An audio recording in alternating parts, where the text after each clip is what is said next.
Hayotda inson katta maqsad qo'yadi-da va u qanday yurishda bilmay qoladi. Yuradi ma'lum bir vaqtgacha, lekin aqli yetgan, ota-onasi yetgan dasturgacha yuradi. Opoqisi, buvisi yurgan dasturgacha yuradi. Undan so'ng qandaydir xaosga tushib qoladi va yiqilishi mumkin. Men hayotda koordinatalarda, ya'ni hayot arxitekturasi bo'yicha tushuntiraman o'z uslubimda va siz diqqat bilan quloq soling, albatta manfaatli bo'ladi. Qarang, hayot bu koordinata chizig'idan iborat deymiz.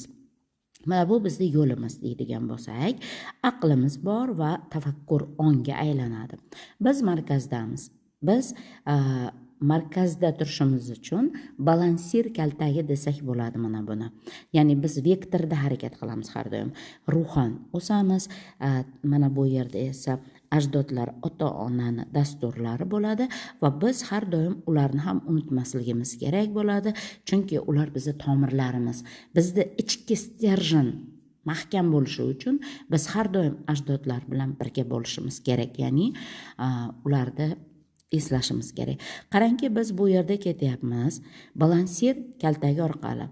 Biz dorbozmiz. Endi qarangki, bu yerda mana bu kaltak bor. Agarda biz yiqilmoqchi bo'lsak, kaltakni bir uchi albatta yerga tegadi. Sizni tizangiz qonamaydi, burningiz qonamaydi, ya'ni tanangizda siz ehtiyot qilib qolasiz. Agarda biz bu tomonga qulasak, bu tomonga qiladi. Endi qarang, mana shu joyda, mana bu yerda muvozanatda turishimiz uchun bizga bir tomondan bular yordamchi, o'ta katta yordamchi, bular ajdodlarimiz hisoblanar ekan.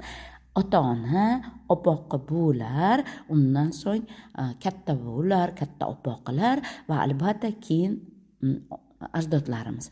Va ularda hammalari bizni doimo tarbiyat qilar ekan. Men mana shu Qur'on tilovat qilgan paytimizda ularni ruhiga tilovatlar qilamiz va tarbiyat etishini so'raymiz. Men mana shunga o'xshataman-da.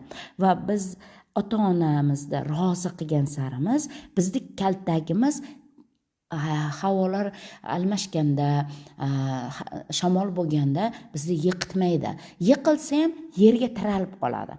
Bilingki, siz qayerdadir yiqildingizda, baribir ota-onangiz sizga pul berib bo'lsa ham, o'zini oxirgi narsasini berib bo'lsa ham tirab, yana sizni muvozanatga qo'yib qo'yadi. Bu juda ham ajoyib narsa. Shuning uchun ota rozi, Xudo rozi, ona rozi, Xudo rozi deb aytiladi. Endi esa ruhiyat, albatta biz bularni ruhiyatiga Qur'on tilovat qilgan paytimizda